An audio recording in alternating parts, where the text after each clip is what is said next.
A Giants podcast for Giants fans By Giants fans. from the offseason through the wins and the losses. It's time to take one Giant step.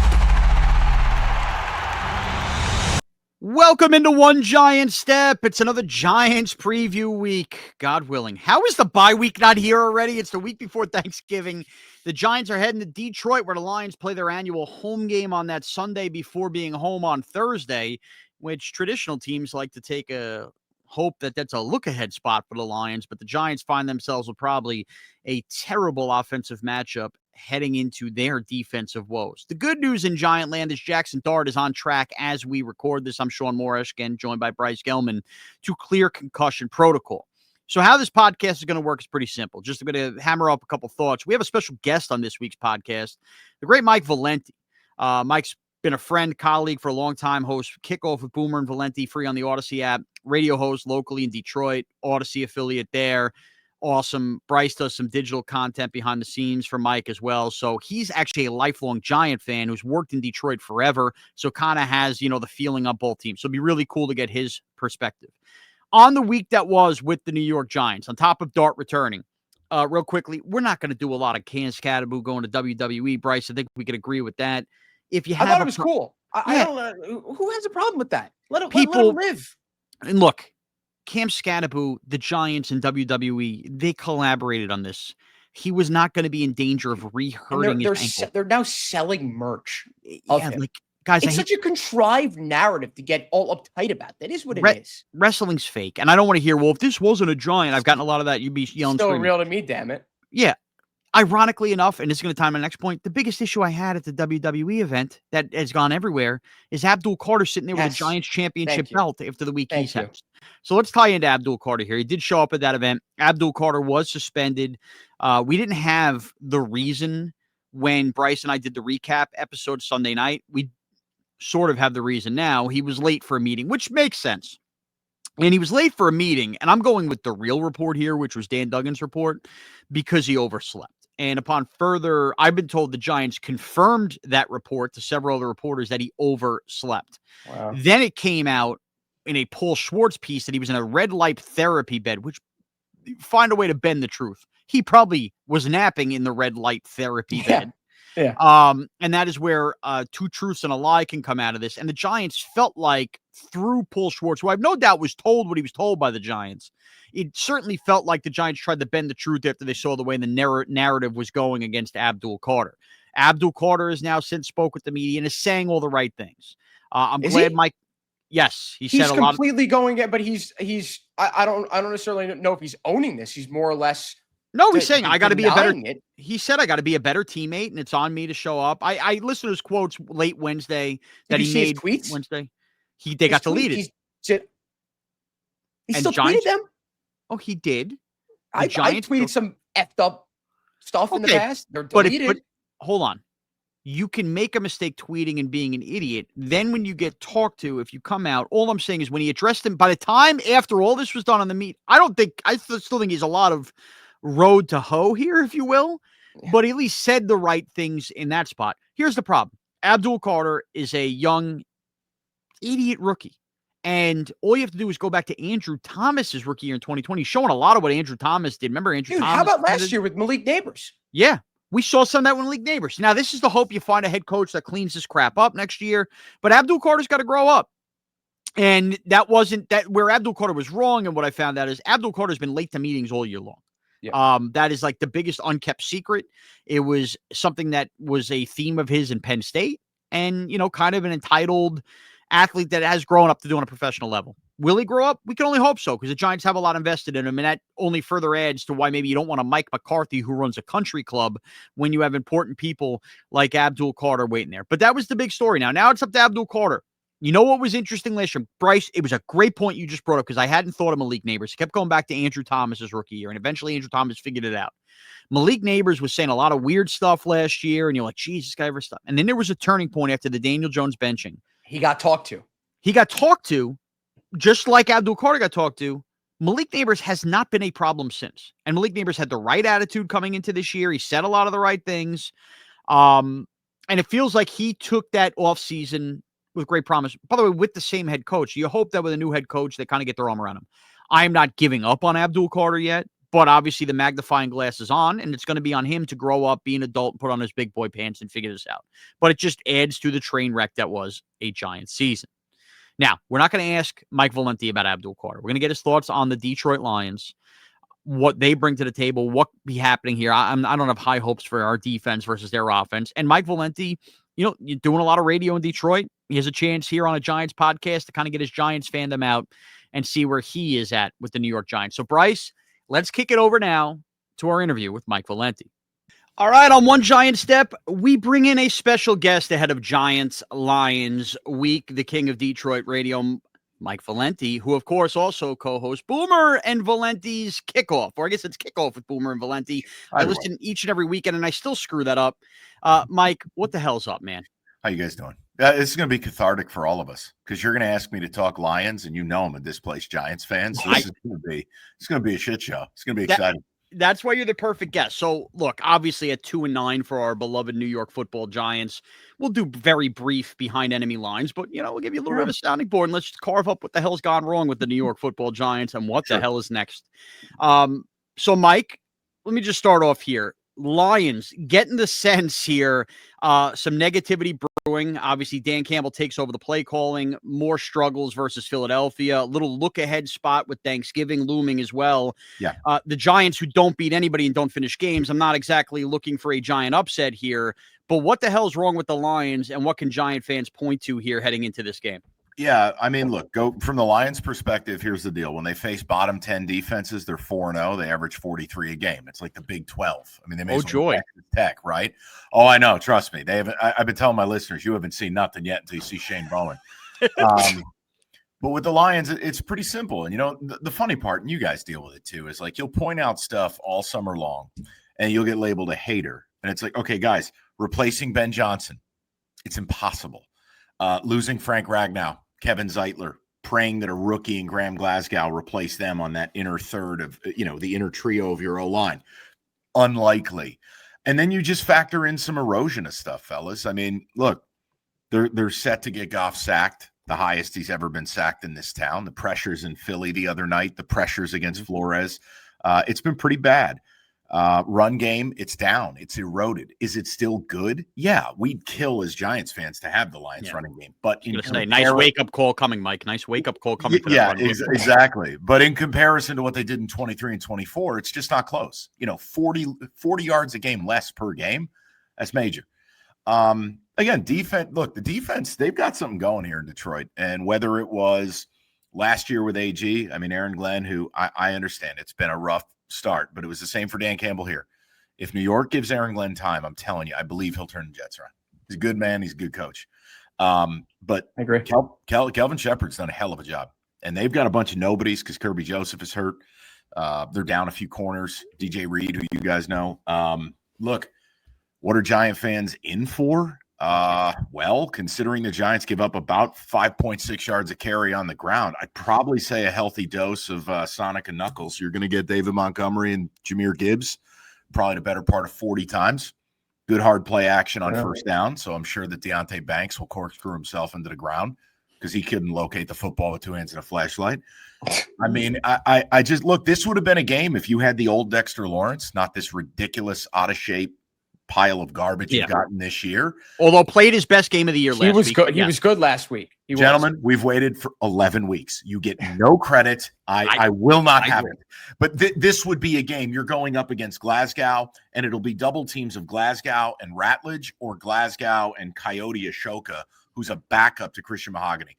Dexy should eat.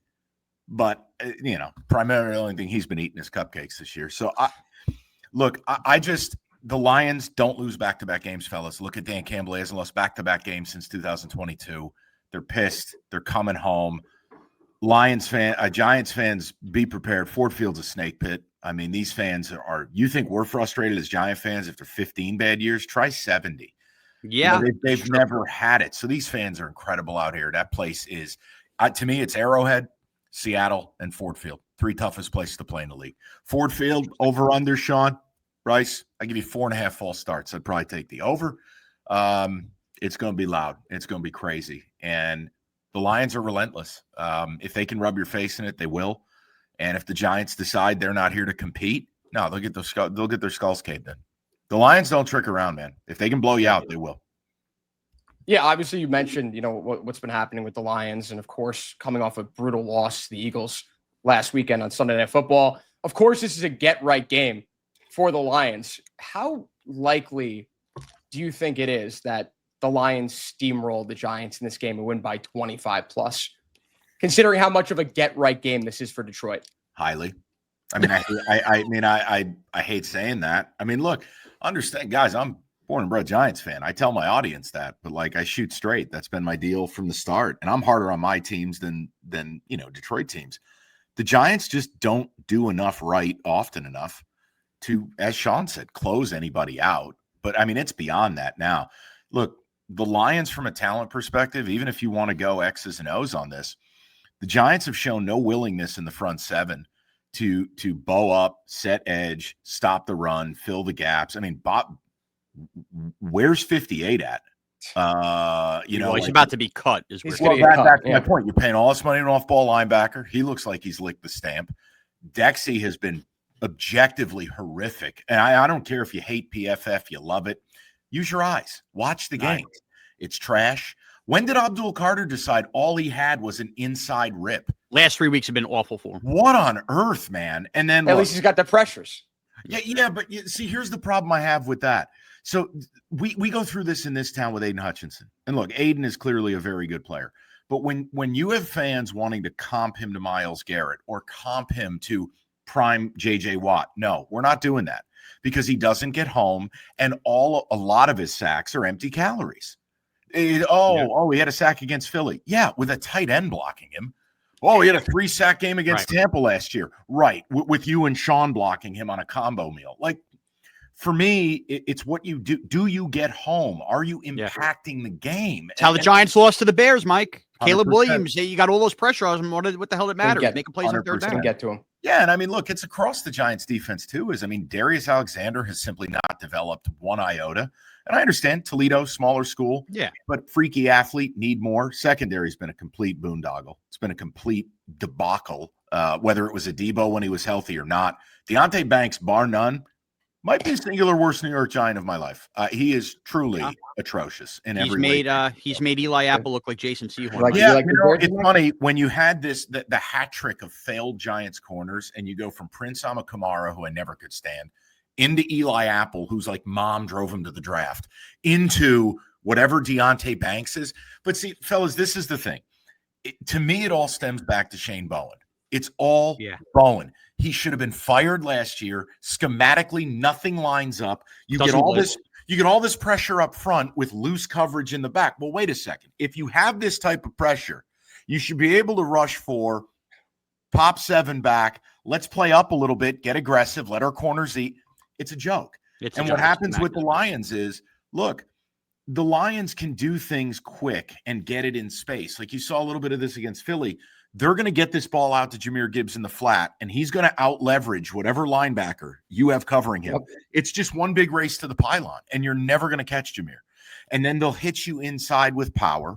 Now, look, they don't have Sam Laporta. They're going to have to figure out their way forward. Laporta's a security blanket for Goff. J-Mo, more of a deep threat. Amon-Ra's a dog. Amon-Ra's one of my favorite players in football. He is everything you want in one of your highest paid players. Dude just shows up to work. Yeah. I don't know how you're going to cover him. They're going to move him all over the place. They're going to get him free release. He's uncoverable in man. So look, the Giants just don't present answers for any of this. There's nothing I can sell. And I've told Lions fans, like, you're feeling bad about yourself. Don't worry. Old Slump Buster's coming to town. It's a town bike. Everybody gets a ride. So like, exactly what's about to go down. I mean, what am I supposed to say? And Mike, you could have put together a Mount Rushmore there. There was one more you missed too. We forget we spent a first-round pick in 2017 on DeAndre Baker as well as a cornerback out of Georgia. I do factor in there. Like poker games and robberies or whatever it was a mitigating circumstance. But it's all bad. It's atrocious. Okay, so Look, and we're going to get to what the Giants need to do going forward, and curious your perspective on that outside of firing Shane Bowen clearly and what the hell is next for the Giants organization. We know the defense is a mess, but the Giants got good news on Wednesday as it appears Jackson Dart is in line to come out of this protocol and play this game on Sunday. And that is, quite frankly, as you know, the only reason to watch the New York Giants over the final weeks. Like I woke up on Wednesday and thought to myself, man, if Jackson Dart doesn't clear, and I got to watch a Mike Kafka, Jameis Winston game, if the defense gets run over the line, I'm going to be crushed. So Dart does return. And I ask you this and frame it this way, because you have this unique knowledge of both Giant fandom / working in Detroit, knowing the lines like the back of your hand. If you can make the pick right now, you're entering January. Do you want Jackson Dart starting these games for the Lions or Jared Goff, of course? Goff, come on. What's the matter with you? Come on. Shaun. Listen to me. Listen to me, Jared Goff, there's a reason the Rams got rid of him. The Lions have fallen short those last couple of years. I'm trying to get the temperature on the excitement of Jackson Dart outside of the New York area. That's all. It is nowhere near your level of electricity. Listen, I love Jackson. That's all we have. I'm happy we got him. Hey, fellas, let me tell you this. I wouldn't play him this weekend. I wouldn't. You're one of those, Mike? Come on. No. You can play him the rest of the year. I wouldn't put him in that snake pit. The Lions don't you think that's an important test for him, though? No, I go into Ford Field. Bryce, I think he's shown enough going to Denver. I think he's shown enough playing. Yeah. I'm making a point. He's just back. He's been evaluated for several concussions. I am a believer that time helps here. And my fear is you don't have a choice but to expose him in design quarterback runs. And fixing his style of play, that's not an in-season thing, fellas. That's this offseason of drilling it into his mind. Jackson, you can't play this way or you won't play at all. And the Lions, let me tell you something. Jackson Dart's in the open field. Brian Branch's going to kill him. Like, this team hits. They do not fuck around. Pardon my French. Can we swear on this thing? Yes, you can. Go for it. Yeah, no, this team brings the wood.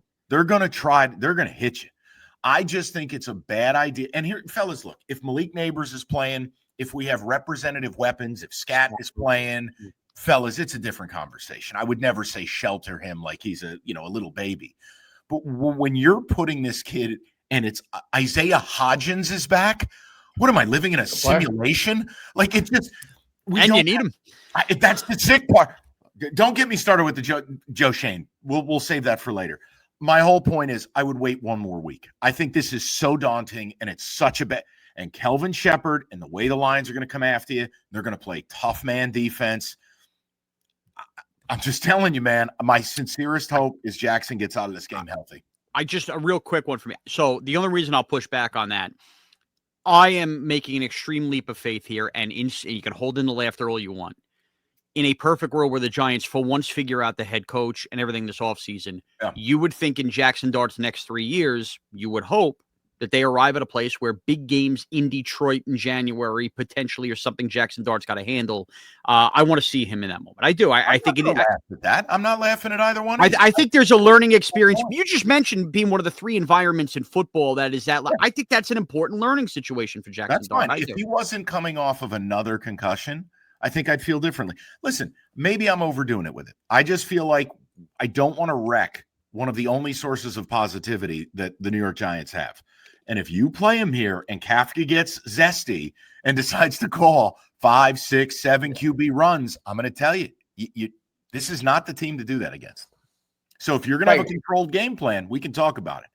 Mike, I want to hear your general sentiments on Jackson Dart this year. What do you make of him? I love him. Where do you think he is in the top quarterbacks in the NFL, if you think he is? I don't want to go there. I would just say I'm fully comfortable tying our franchise wagon to him and throwing every resource around him under his rookie deal. I mean, I just think, look, he's not Drake May. No one is. I've been a Drake May slappy since college. And Thanks, Tommy DeVito. Yeah, Boomer made fun of me because I liked him better than Caleb Williams. But just take Drake May and put it to the side, right? That's generational. I'd take Jackson Dart over Caleb. I'd take Jackson Dart over anybody drafted last year. You want Cam Ward, you can have him. Cam Ward's problem, he's not ready to play football. And then you put him in a situation he's got no help and all his bad habits come out. I'm totally sold. I mean, look, how about this? If Jackson Dart's at one end of the spectrum, J.J. McCarthy's at the other. Mike Penix. So happy they didn't Yeah. So look, I love So Jackson. And I think it's critical that they bring a coach in here along with a GM, which we can get to later, where you're going to put the weight of the world behind him, because I do think he has the goods, man. I think he's got it. He's got an intangible. And I do think it's really, what's tough, fellas, is like you'll see quarterbacks who have the skill and you wonder, well, something's off here. It's not translating. They can't command a room. They can't get guys to go to war for them. I think Dart's got that. And Scadaboo's a complete psychopath, but he's got it too. And I think if you can bring this back to center, obviously Giants going to have a high draft pick. I'm absolutely taking an offensive tackle. Because first of all, I'm trading if they're in the top 3. Yes. In the team Absolutely. I would absolutely love it. I think you see 5 quarterbacks in the top 7. I'm with you 100%. Yeah. But no, I love Jackson Dart, Brian. And that's part of why I want to be careful, because I'm hoping he's the Giants quarterback for the next decade. And the concussion thing scares me. That's all.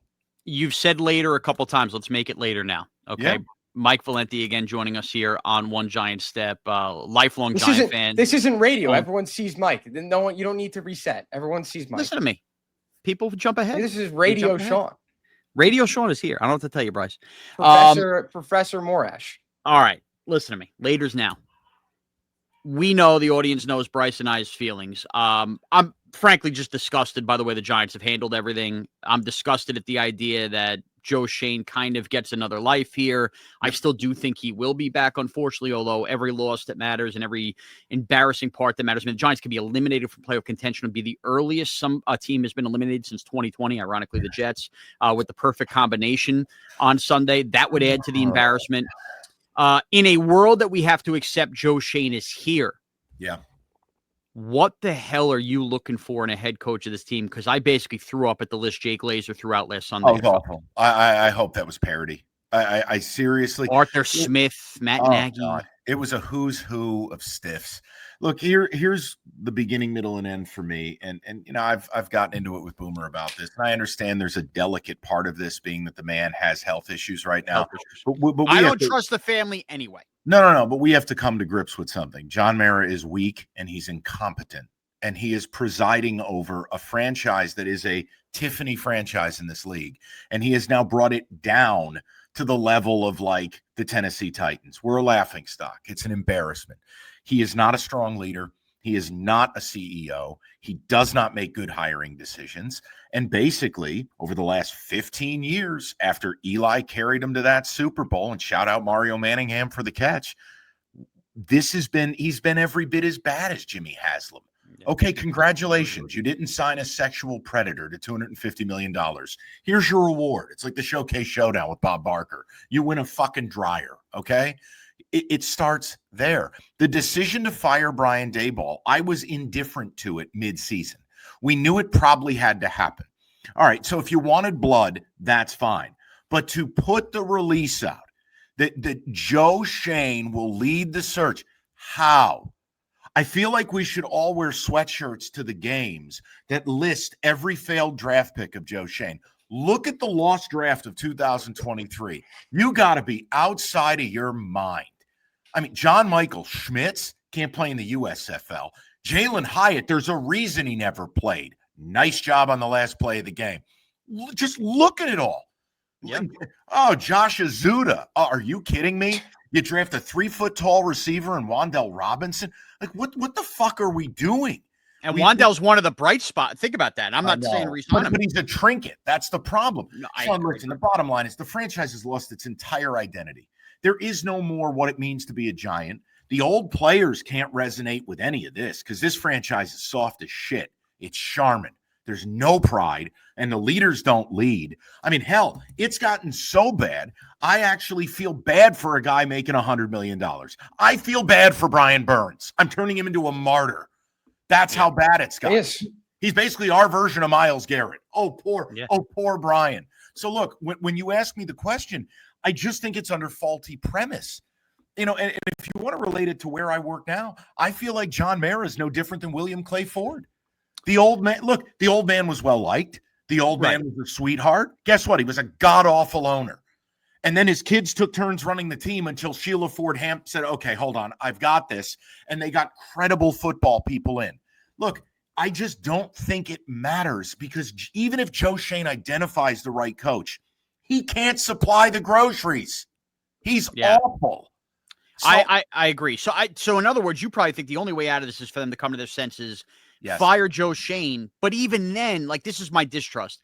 I have no doubts that the Maras, the Tisches, they are good family people, and I think they treat the people in the building well. But that doesn't translate into good football. Can't trust them to make the hire. Now they've gotten very lucky with Jackson Dart. Can they get accidentally lucky in firing Joe Schoen and finding the right football person? But it's and then I come back to they make it even harder because their whole search is predicated on people who have been around the building before. Well, there's your problem. It turns into incestual, and it's nonsense. It's how you end up becoming the Detroit Lions of old. That's what we are. I mean, look, the other problem in all this for me is they have a real incredible opportunity because we've seen this, fellas. Like, you build Super Bowl teams with rookie scale contracts at quarterback. And then you have Malik Neighbors. Now, not for much long, but you're going to have to pay him. But you have enough guys that aren't getting paid. And I do believe the talent on defense is better than the production. But like, to me, this is like when I was a kid and I would talk to my father about it. My dad's the biggest Giants fan on the planet. And the Maras basically had to have a come to Jesus with Pete Rozelle in the NFL, like, save us, help us. And the NFL's like, look, you're shitting on our biggest market. Here's George Young. I know he has abnormally large ears, but here's George Young. Take him. He will help you. Like, it's reached that point where they have to phone a friend.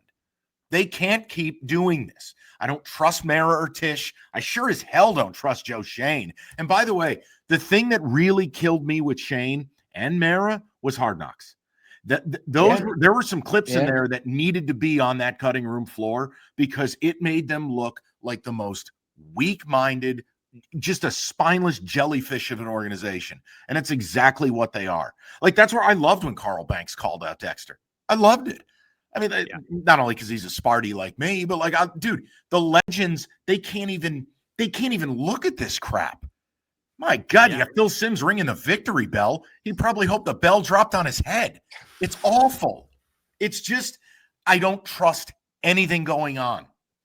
I don't. The huge concern with Joe Schoen is it seems like he didn't want Jackson Dart. We saw that clip, but I'm sure you saw the clip where he essentially, like, he set it aside. This is Dable's guy. Yep. And it turns out Dable's guy is the future of the Giants, but that wasn't Joe Schoen's pick, according to him. And now they're bringing him back, and it's his whole thing. And it seems Bryce, like you've got no hope, and I understand, but I'll give you an example too, right? I don't want to hold one pick against Joe Schoen. It's in the aggregate. So I'll give you an example. Everyone thinks the Baltimore Ravens really sharp organization, right? Eric DaCosta and company, for first-class organization, right? They draft really well. None of them wanted Lamar Jackson. Then they had a second first-round pick. They didn't want Lamar Jackson. It took ownership and Steve Bisciotti to essentially walk into the war room like Ari Gold with a paintball gun and say, here's the deal. You're going to take this kid, and you're going to like it. So good organizations can end up screwing up picks or passing on guys. Hey, there's a luck quotient that's in this too, right? Totally. So I'm not going to hold the Dart thing. It is when you pull up the breadth of his work, and it has to be talked about with free agency too. I mean, my God, James Hudson on a 2-year deal. I know. What? Huh? Like Chauncey Golston. Oh dear God. Darius Slayton, kill me. I know. It's the Darius Slayton thing. I swear to God, Darius Slayton's going to play wide receiver for the Giants in 2048. Yep. I feel like he's going to end up the all-time leading receiver on the team by default. Listen, it's just been comprehensively reprehensible. So if you're telling me, okay, Joe Schoen's going to run the thing, who do you want as head coach? The name I didn't see on the list that I was really kind of hoping to see was Clint Kubiak. Me too. If you're able to do this with Sam Darnold, obviously I can't hire Kevin O'Connell. Although would I offer, like, this is where it's crazy to me. Like, if I owned an NFL team and I've got that level of financial wherewithal, yeah, you're damn right. I'm offering Dan Campbell $25 million a year. Who gives a shit? If your NFL team wins, you print. Like, I agree. I'd call Kevin O'Connell. I would bribe someone to come and help me. Well, if only the Mara organization, it's a family team. They don't have the money. That's why they sell private equity. That's why Coke is the Coke family's in to try to pump up some of those signing bonuses. Yeah, so I'm with you on Clint Kubiak. Here's the thing. We know they're not going to hire Clint Kubiak, right? Can we all agree with that? Like, they may not even talk. I don't know what they're doing, brother. They're going to hire somebody with experience, somebody with ties, and it scares the hell out of me. It should. Because the argument is always, oh, well, this franchise needs stability. What franchise doesn't? But then there's this idea, like, oh, I'm sorry. There's one franchise in the league that thrives on chaos. It's Philly. But like, to me, think about some of that list. Like, on surface, there's nothing wrong with Lou Anaromo. High quality guy, high quality defensive coordinator. But that's not a serious hire. You know what I mean? Yeah. Like, no, it could work out, but on the surface, it's not. I agree. Yeah, like McCarthy. Like, what are we doing here? Oh, Steve I'm interested Spagnuolo? I'm interested in Chris Shula. That's where I was getting at. That's the name I wanted to ask you about. Yeah, I'm open to it. Listen, fellas, I just feel like it's turned into, and I want to make sure, I might be off by one on these, so forgive me, but 19 head coaches call plays. Of the top 6 offenses in the NFL, 5 of them, the head coach calls the plays. It's 5 now because Dan Campbell took play calling. See, it also skews, it's a young man's league. Mm-hmm. I don't think you need someone old. I don't think you need someone who's got battle scars. What you need is type. Yeah, you need an infrastructure. And I look, we've seen it with the Kevin O'Connells and the Sean McVays, Ben Johnson, Dan Campbell. Look, I do. I want a play caller. I think if you're going to have Jackson Dart and you're going to make the entire franchise about him, that's what you do with your quarterback, then why on earth would we be going out and hiring a defensive head coach? Because again, from an analytics standpoint, from a play calling standpoint, the game has changed. I want the Giants for once to be proactive, not reactive. And look, they tried the Dayball thing. It didn't work. We all know why, okay? Joe Shane didn't support him with quality, and they had the Daniel Jones Pixar movie in year 1, and they fucked up and signed him. It is what it is, okay? Mistakes were made. But it doesn't mean you don't go down that path again. But I do think the guy they hire has to have a higher emotional IQ. Dave's was too much like us. Sure. Yeah, I'm sure. Do emotional. Yeah. They need someone. It doesn't mean you need to be a paint can on the sidelines, right? But you can't go tearing into the blue tent with 2 beers in your hands, going, "Where's my quarterback?" Like, I still can't believe what I watched that night, both the result of the game and what Dayball did. You can't do it. So it's. No, fellas, I don't have a lot of hope. I'm sorry. What a promising podcast. Right, Mike, I'm sorry. What do you want me to do? Wait, it's only going to get better. Let's get you out on this, Mike, because sure. I have to expose one of your beliefs. And let me harken back on something that you've said like that. Something you've said a multitude of times on your show. It's probably the most confounding of all your takes that I've ever heard. Okay. And the Giants fans are going to love this. You don't think that Eli Manning is a Pro Football Hall of Famer? No. Can you care to Jesus Christ? You care to expand on that for our listeners and our viewers? Absolutely. I don't care. I'm happy to do it. Look, I'm thankful for Eli, but when you look at the numbers and you look at the data, I mean, the guy we have the 2 Super Bowls, right? Which, by the way, thank God for the defense. The point is, in his other 14 years in professional football, how many playoff wins? Then factor in from a numbers standpoint what the hell we were dealing with. I'm sorry. Hey, how about this one? At any point in his life, was he the best quarterback in football? Was he number 2? No, but that's not how the Hall of Fame works. Oh, it's how my Hall of Fame works. Okay, so when he's not in your Hall of Fame. Yeah, I got a whole fucking wing in a house. It's my Hall He's a better quarterback than Troy Aikman. He's 100%, a better quarterback Troy than Joe Aikman won the Hall of Fame.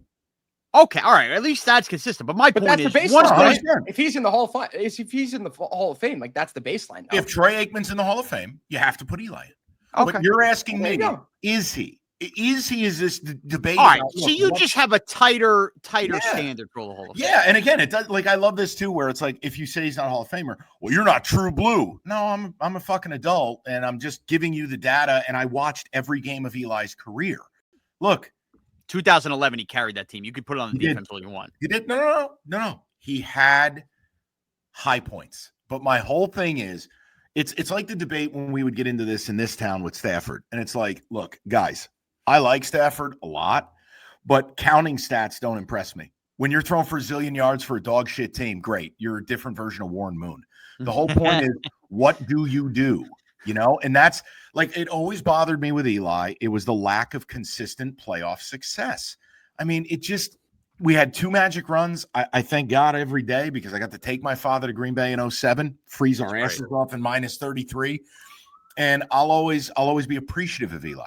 But, man, when fans try to glaze him and make him like he's on this pillar with the other greats, it's like, guys, You're not seeing it clear. You're thinking with the wrong head. Okay, take it easy. All right. Right before we let you go again, you can listen to Kickoff with Boomer and Valenti on the Audacy app here as well. Real quick, doesn't have to be any more than 30 seconds. 20 years from now, better career, Jackson Dart or Eli Manning? With the way this franchise is run, Eli Manning. Okay. I don't know that we're ever winning a Super Bowl again, Shaun. I just look. I know. But look, that's the golden parachute, right? That's what we're looking at. Is going. If you might have, above all this bullshit, gotten the quarterback right, he looks the part. Can he lead them out of the darkness despite all the other crap? You know what I mean? Critical offseason in the last quarter of a century of New York Giants football.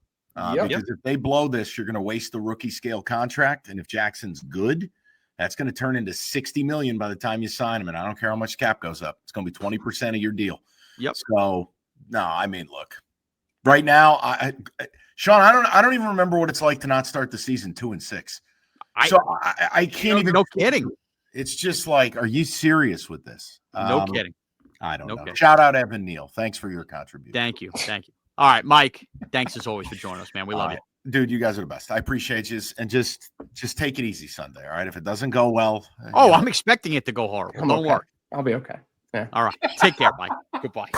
All right. I mean, Mike Valenti, just hot stuff all over there, Bryce. He's the best. Very emotional. Not afraid to share an opinion. Very down. He doesn't talk enough Giants. That's what I took away from that interview. Nowhere near enough. Emptied out the tank. But I think what was great about that Valenti interview is he shared a lot of what Giant fans are feeling. And this is what I tried to hammer home about the Giants ownership situation. And this is where it gets really tricky. The Maras are good people. They are. And they run, from all accounts, and talking to people, like, people don't leave that building because they're really good people to work for. The problem is, you can be good people to work for, you can be good family people, when the football, which is the standard of the business, just is rotten for so long. Unfortunately, you have to question the technique and the ideas and the ideology that a lot of us end up feeling bad about doing, truthfully, because they're good people, but it's rotten. And I think that Mike Valenti captured that, a lot of how Giant fans feel. And it's just a weird time with the health of John Mara now on top of all of this, and the Giants needing a coach. And the whole thing is just, it makes you just feel icky inside. You're fearful of what's next with the New York Giants and this coaching hire. But nonetheless, Bryce, there is a game Sunday versus the Detroit Lions. And there's at least somewhat pep in my step, because at least we get to see Jackson Dart play football. And despite Mike Valenti not wanting to run Jackson Dart out there, F that. I want Jackson Dart to play football again here. I can't watch.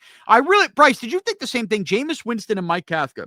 Mike Kafka coach game by Jameis Winston in Detroit with a hungry Lions team. Outside of 7, you know what? Not 6, 7 picks. Worse than Nathan Peterman. How about 9 picks? It would feel like an obligation to watch that game. I want to. Jackson Dart's the reason to watch Giant football, so I'm in on it. So without further ado, what's our fantasy versus reality situation look like? All right, fantasy standpoint. Look, I was impressed last week. And I don't think that was just a Jameis Winston-led offensive deal, although there was some more under center stuff. I was impressed with the way the Giants' offensive line was moving around bodies and running the football. And Tyrone Tracy looks like he's getting healthier. And the best way to keep Jackson Dart away from design runs, and the best way, although I still think he is going to run the ball, they're not going to take the leashes totally off him. And the best way to keep that Lions offense from just mowing you down is to control some clock here. So I think I'd be remiss and an idiot if I didn't go with one of the running back situations here in the fantasy segment, because I do think that they tapped into something there with a Kafka offense here. I'm going with Tyrone Tracy. It was Devin Singletary who got in the end zone last week. I like it. I think Tyrone Tracy, who rushed for over 80 yards a week ago, I think that the offense is finally kind of settling down. Remember, he's a different run style, and it's a different kind of run offense than that with Cam Scadaboo. They're going to have to figure that out next year in terms of understanding fully what those two guys bring to the table. But for this week, Bryce, I think you're getting a heavy dose of Tyrone Tracy. Wouldn't shock me at all to see him worked in with the screen game as well to try to, take away from that Lions rush and the loud building there as well. Tyrone Tracy, my fantasy pick. You, Bryce. No reality or what? You're gonna. You give me a fantasy pick and then I'll get into the reality. No, well, you always do fantasy and then reality and then all right, whatever. Come I'm on. sorry. Wait, by the way, okay, so we picked Darius Slayton last week. We texted that actually by default switched over to Isaiah Hodgins. So great job from both of us. We hit that. We knocked that out of the park last week.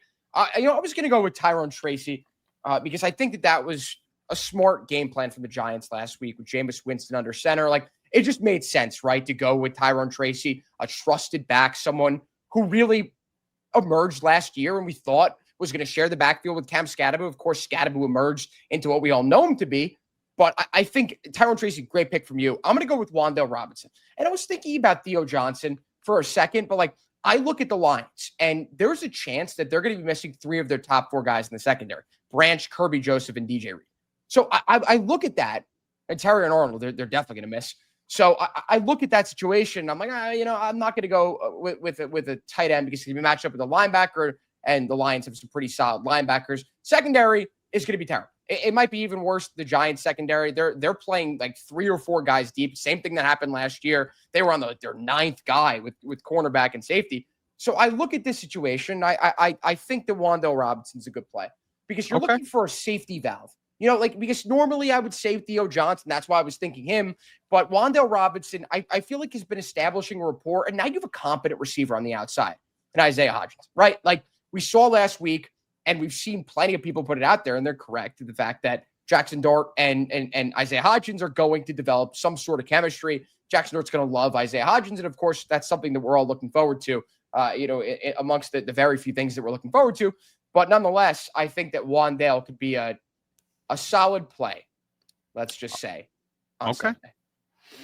All right, the reality of how the Giants can win this game. I have no faith in the defense. As we heard with the Valenti interview, he doesn't either. It scares me to death what Sonic and Knuckles, what Jameer Gibbs and David Montgomery could do. Like, it honestly, when you think about Saquon, you think about McCaffrey, the idea of both of those guys in the dome, where the Giant defense is at, it scares the crap out of me.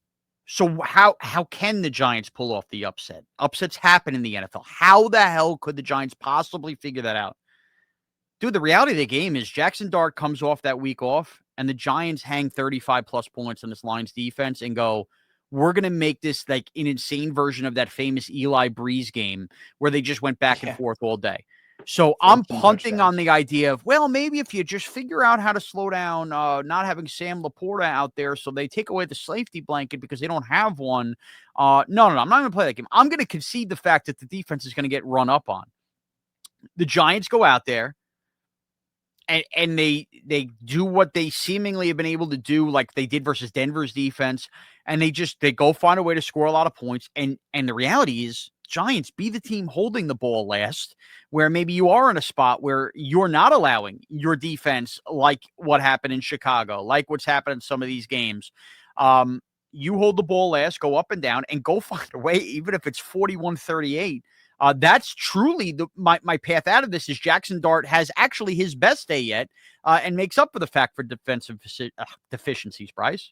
Yeah, I mean, I think I echo all the sentiments of what you just said, but I also think it's very important for the Giants to get to the quarterback. What did we see last week against the Eagles? Jordan Davis and Carter, Jalen Carter had Goff seeing ghosts, right? I mean, this was like part 2 of Sam Darnold a few years ago. Jared Goff looked terrible. Looked nothing like himself. Everyone knows that when you get pressure, when the pressure gets to Jared Goff, he becomes a different quarterback. He was missing throws. He just didn't look like a good NFL quarterback. All of those things you said are important. The Giants need to control the time of possession. I think it's one of those situations like where you're playing LeBron James. You want anyone else to beat you, right? Or you're fine with him beating you, not anyone else. I think it's a similar situation here. The Lions are going to run the shit out of the ball. Like, I promise you that there'll be 35, and I'm going to get to this on the Bryce Is Right. Bryce Is Right. I think that they're going to run the ball a lot. But if the Giants' defensive line can get to Goff to the point where they can't throw the ball, that is a chance the Giants have to win the game. The crowd is going to be going insane. If the Giants get a few big stops on third down and get a few big sacks, Dexter Lawrence finally gets on the board. How about Abdul Carter does something and proves himself after whatever happened this past week? That will be a great jumping off point for the Giants in that game. Because all the momentum, everything's going to be with Detroit, $300 to get in. The fans are, going wild. And, of course, this is a massive get-right game for them. They might win by 30. You heard what Valenti said about the worst defense in the league. And 40-plus points the Lions are averaging on them. This is one of the worst defenses in the league. But I think Giants have to get to the quarterback. And it leads me directly into Bryce Is Right. Don't do Bryce Is Right yet. Do not. Not yet? Okay. All right.